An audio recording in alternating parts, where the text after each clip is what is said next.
আসলে একজন গুরু ভক্ত শিষ্য এখনো হইতে পারি নাই মালবদাটি।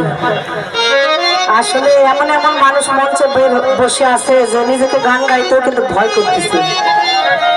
ইতিমধ্যে আমার শ্রদ্ধেয় ভজন আরিফ ভাই এখানে উপস্থিত হয়েছে, ওনার মুখে আমার একটা গান অনেক ভালো লাগে। হ্যাঁ, নাটোর থেকে আসছে এই ভাই আমার এই বাবার দরবার। হ্যাঁ, তো একজন শিষ্য বা ভক্তের কাছে তার গুরু চাই, তার মূল্যবান কোনো কিছু হতে পারে না, আমি যতটুকু মনে করি।